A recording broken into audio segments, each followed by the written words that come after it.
Hi guys, welcome back to another video.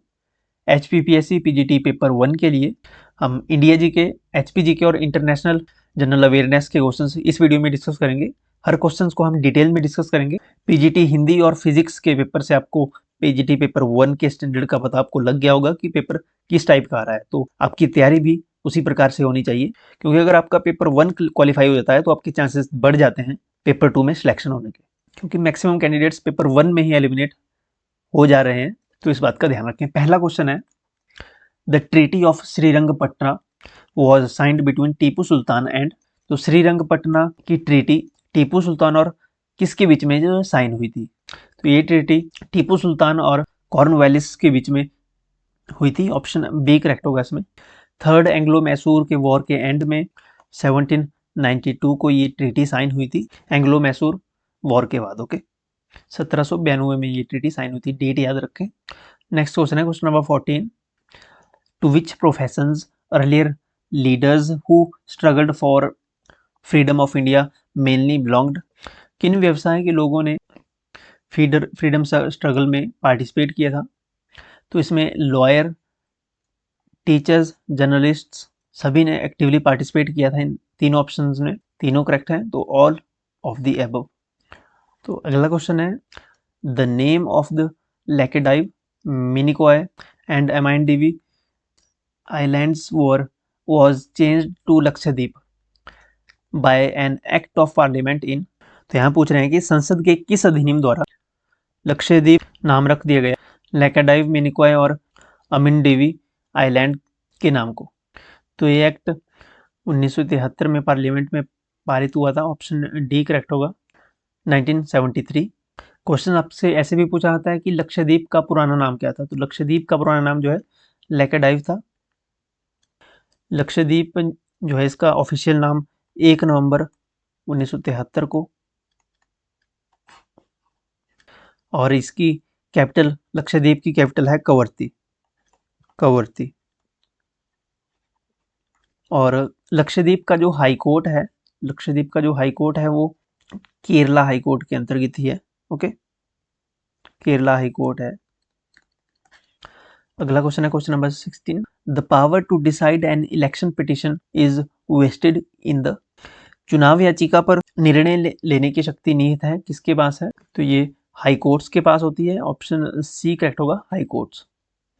Next question है, विच of the following is used in pencils. Pencil बनाने में जो है किसका इस्तेमाल होता है? पेंसिल में ग्रेफाइट होता है, ग्रेफाइट। ऑप्शन में फॉस्फोरस दिया गया है। फॉस्फोरस जो है एक रिएक्टिव मेटल है। फॉस्फोरस को पानी के अंदर रखा जाता है, वाटर के अंदर रखा जाता है, ताकि ये वायुमंडलीय ऑक्सीजन के साथ रिएक्ट करके आग ना पकड़ सके। ओके, तो फॉस्फोरस को पानी में रखा जाता है। क्वेश्चन ऐसे भी पूछा जाता है आपसे, फॉस्फोरस को किस में डुबो कर रखा जाता है? तो इसको पानी में, वाटर में डुबो कर रखा जाता है। और सोडियम को कैरोसिन में डुबो कर रखा जाता है, मिट्टी के तेल में। सोडियम को मिट्टी के तेल में डुबो कर रखा जाता है ताकि ये एयर के साथ रिएक्ट ना कर सके, आग ना लग सके इसमें। अगला क्वेश्चन है, next question, which of the following metals from an amalgam, which of the following metals forms an amalgam with other metals. निम्नलिखित में से कौन सी धातु अन्य धातु से मिलकर अमलगम कहलाती है? तो मरकरी के साथ कोई भी एनी अदर मेटल का जब मिक्सचर होता है तो वो अमलगम कहलाती है। ओके, मरकरी को Hg से डोनेट करते हैं और ये रूम टेम्परेचर पे लिक्विड फॉर्म में होती है। अगला क्वेश्चन है, who invented the ball point pen. Ball point pen का आविष्कार किसने किया? तो बैरो ब्रदर्स ने बॉल पॉइंट पेन का आविष्कार किया है। ऑप्शन नंबर ए करेक्ट होगा, बैरो ब्रदर्स। ऑप्शन में राइट ब्रदर्स है, राइट ब्रदर्स ने हवाई जहाज का आविष्कार किया था, एयरप्लेन का। नेक्स्ट क्वेश्चन है, who is the father of geometry. ज्यामिति के जनक कौन थे या कौन है? ज्योमेट्री यानी फादर ऑफ ज्योमेट्री हैं यूक्लिड। ये ग्रीक मैथमेटिशियन थे ये, और इन्हें फादर ऑफ ज्योमेट्री के नाम से जाना जाता है। पाइथागोरस प्रमेय भी है, ये भी ग्रीक फिलोसफर थे। ओके, ऑप्शन में केपलर है, केपलर ने प्लेनेटरी मोशन के 3 लॉज दिए हैं। ओके, नेक्स्ट क्वेश्चन है, what is the common between कट्टी, शंकर, लक्ष्मण एंड सुधीरधर? तो ये जो यहाँ पे पर्सन्स के नेम दिए हैं, लक्ष्मण, सुधीरधर, शंकर, ये ड्राइंग कार्टूनिस्ट हैं। ये स्पेशली पॉलिटिकल पॉलिटिकल कार्टून्स बनाते हैं ये। ऑप्शन बी करेक्ट होगा यहाँ पे, drawing cartoons.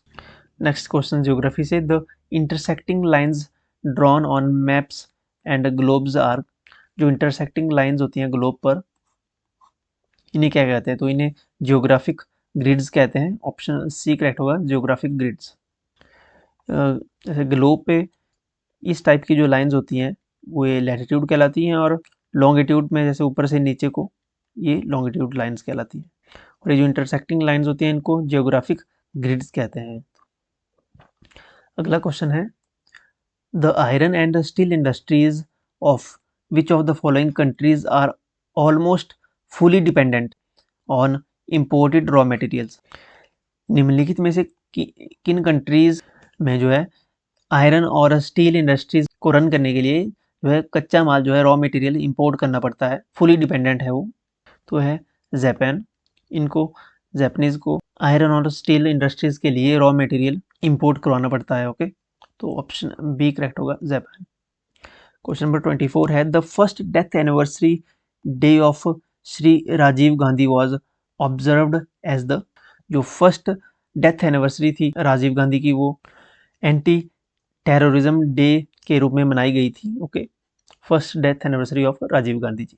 Anti terrorism day 21 of May को सेलिब्रेट किया जाता है, मनाया जाता है। 21 मई को एंटी टेररिज्म डे मनाया जाता है। National integration day Shrimati Indira Gandhi की बर्थ एनिवर्सरी के रूप में के दिन मनाया जाता है। ओके, 19 नवंबर को।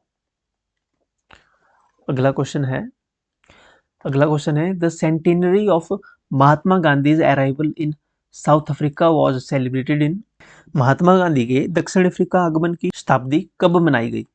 ये मई 1993 को सेलिब्रेट की गई। इस दिन 100 वर्ष हुए थे महात्मा गांधी को, जब महात्मा गांधी 1893 ईस्वी में साउथ अफ्रीका गए थे। ओके, और उस समय महात्मा गांधी की एज थी 24 वर्ष।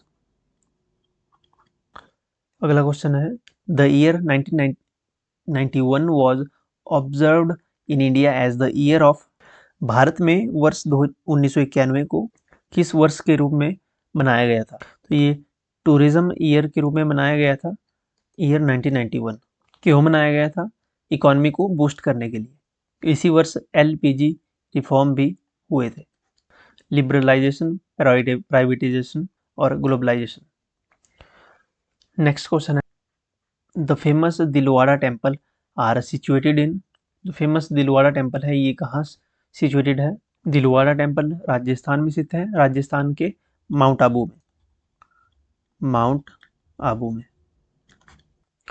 नेक्स्ट क्वेश्चन है, Wadia institute of Himalayan geology is located at, Wadia institute of Himalayan geology is located at Dehradun, ये देहरादून में है Wadia institute of Himalayan geology. Next question है, the doctor Bhimrao Ambedkar Marathwada university is at which of the following places? Doctor Bhimrao Ambedkar Marathwada university जो है ये औरंगाबाद में है, औरंगाबाद, महाराष्ट्र। भीमराव अंबेडकर से एक करंट अफेयर का क्वेश्चन भी है 2024 का, कि भीमराव अंबेडकर की जो मूर्ति स्थापित की गई है, एक मूर्ति स्थापित की गई है 125 फीट जो है स्टैच्यू स्थापित किया गया है, कहाँ किया गया है आपसे पूछा जा सकता है। तो ये आंध्र प्रदेश में किया गया है, आंध्र प्रदेश के विजयवाड़ा में, आंध्र प्रदेश के विजयवाड़ा में 125 फीट लंबी मूर्ति, ऊंची मूर्ति जो है भीमराव अंबेडकर की स्थापित की गई है। नेक्स्ट क्वेश्चन है question number 30, the ratio of width of our national flag to its length is, ratio of width of our national flag to its length is 2:3। Option B correct होगा, 2:3 जो है हमारे तिरंगे की जो है डायमेंशन है, रेशियो है इसकी। ओके, अब कुछ हिमाचल जीके के इंपॉर्टेंट क्वेश्चंस कर लेते हैं। तो क्वेश्चन है हिमाचल जीके से, which of the following facts are correct. तो पहला ऑप्शन जो है, outer Seraj area is in Kullu. Outer Seraj area जो है वो डिस्ट्रिक्ट कुल्लू में है, तो ये स्टेटमेंट बिल्कुल करेक्ट है। आउटर सिराज एरिया कुल्लू जिले में है। दूसरा जो स्टेटमेंट है, ट्रांसगिरी एरिया इज इन सिरमौर। तो ट्रांसगिरी एरिया सिरमौर डिस्ट्रिक्ट में है, ये स्टेटमेंट भी करेक्ट है। हमने परसों वीडियो में डिस्कस किया था कि सिरमौर जिले को एक नदी है जो गिरी नदी जो है दो भागों में डिवाइड करती है। ओके, तो यहाँ पे दोनों ऑप्शन करेक्ट दिए गए हैं, तो both are correct. Question number, अगला क्वेश्चन है ये, Lahaul is a derivative of Tibetan words. Tibetan words क्या क्या है? तो पहला है लॉ यूल means country in the south. लॉ यूल means country in the south, ये स्टेटमेंट करेक्ट है। दूसरी स्टेटमेंट है लाही यूल means country of the gods. तो ये स्टेटमेंट भी बिल्कुल करेक्ट है, कंट्री ऑफ द गॉड्स। लाही यूल मीन्स, ये तिब्बतन वर्ड्स हैं, लाही यूल्स और लाह यूल। तो यहाँ पे दोनों स्टेटमेंट्स, स्टेटमेंट ए और स्टेटमेंट टू जो है करेक्ट है, तो बोथ ऑप्शन सही होगा इसमें, ऑप्शन सी। अगला क्वेश्चन है, which republic fought for Kauravas in Mahabharata war. Mahabharata के युद्ध में किसने कौरवों की ओर से फाइट की थी? तो त्रिगर्ता रिपब्लिक ने युद्ध में पार्टिसिपेट किया था कौरवों की ओर से, तो ऑप्शन बी करेक्ट होगा, त्रिगर्ता। अगला क्वेश्चन है, Raja Susharma Chandra. Raja Susharma Chandra was the brother in law of. Raja Susharma Chandra जो है ये ब्रदर इन लॉ थे दुर्योधन के। ऑप्शन बी करेक्ट होगा, Duryodhana. Next question, question number 48, Bushahr state in Rampur was established by. Bushahr state जो रामपुर में है उसको एस्टेब्लिश किया था बाणासुर ने। बाद में बाणासुर को मारकर प्रद्युम्न ने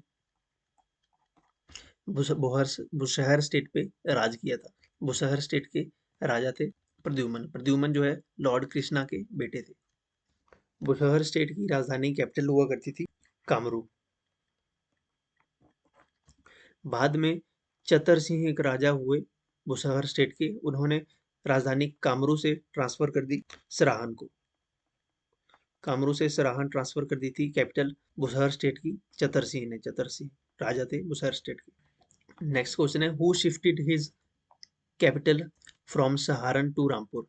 अब सहारन तो कैपिटल ट्रांसफर की थी कामरू से राजा चतर सिंह ने, लेकिन सहारन से रामपुर को फिर से किसने ट्रांसफर की? तो ट्रांसफर की थी Raja Ram Singh. Option number B correct होगा, राजा राम सिंह। ये जो ऑप्शन में दीपचंद दिया गया है, दीपचंद डिस्ट्रिक्ट बिलासपुर के राजा थे, कहलूर के राजा थे। बिलासपुर का पुराना नाम कहलूर था।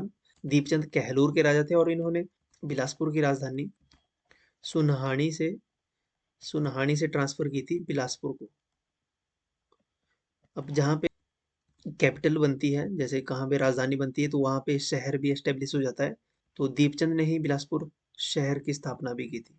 और ये कब की थी? ये 1654 ईस्वी में शहर की स्थापना भी हुई और राजधानी भी ट्रांसफर हुई 1654 ईस्वी में। अगला क्वेश्चन है, question number 50, Sirmaur was plundered by Taimur in. तो तैमूर ने आक्रमण किया सिरमौर और अन्य पहाड़ी रियासतों पर 1398-99 एडी में। अगला क्वेश्चन है, Amar Singh Thapa of Nepal tried to capture Kangra Fort in 1805 to 1809 AD, but under the Treaty of Jwalamukhi had to surrender it to। ये 1805 में अमर सिंह थापा जो गोरखा थे, इन्होंने संसार चंद को महल मौर्य में हराया 1805 ईस्वी। इसके बाद संसार चंद यहाँ से भागकर कांगड़ा किले में शरण लेता है और महाराणा रणजीत सिंह के साथ जो है एक ट्रीटी साइन करता है, इनसे हेल्प लेता है। इसके बाद एक ट्रीटी साइन होती है इनके बीच में। ट्रीटी कब साइन होती है? 1809 एडी में इसकी इनके बीच में ट्रीटी साइन होती है संसार चंद और महाराणा रणजीत सिंह के बीच में। अब ट्रीटी साइन होती है, महाराणा रणजीत सिंह अमर सिंह थापा को हरा देते हैं 1809 एडी में। और ये जो इनके बीच में ट्रीटी हुई थी संसार चंद और महाराणा रणजीत सिंह के बीच में, इस ट्रीटी के अनुसार संसार चंद ने महाराणा रणजीत सिंह को 66 गांव और जो है कांगड़ा फोर्ट जो है इनको महाराणा रणजीत सिंह को दिया था हेल्प करने के बदले। तो ऑप्शन ए करेक्ट होगा यहाँ पे, महाराणा रणजीत सिंह। लास्ट क्वेश्चन है आज का, after getting defeated at the hands of Maharana Sansar Chand? Where did Gorkha commander Amar Singh Thapa take shelter after benching the Bhagal ruler? संसार चंद के हाथों डिफीट होने के बाद अमर सिंह थापा ने कहाँ जो है शेल्टर ली, कहाँ शरण ली थी? तो शरण ली थी अमर सिंह थापा ने अर्की में। ऑप्शन ए करेक्ट होगा, अर्की में उन्होंने शरण ली थी। So that's all for today. I hope आपको वीडियो हेल्पफुल लगी होगी। चैनल पे नए हैं तो सब्सक्राइब कीजिए, और टेलीग्राम ज्वाइन नहीं किया है तो लिंक डिस्क्रिप्शन में मिल जाएगा, एंड व्हाट्सएप चैनल का लिंक भी आपको डिस्क्रिप्शन में मिलेगा, तो अभी ज्वाइन कर लीजिए एंड अपना फीडबैक जरूर लिखें कमेंट सेक्शन में। Thank you so much, have a nice day and God bless you all.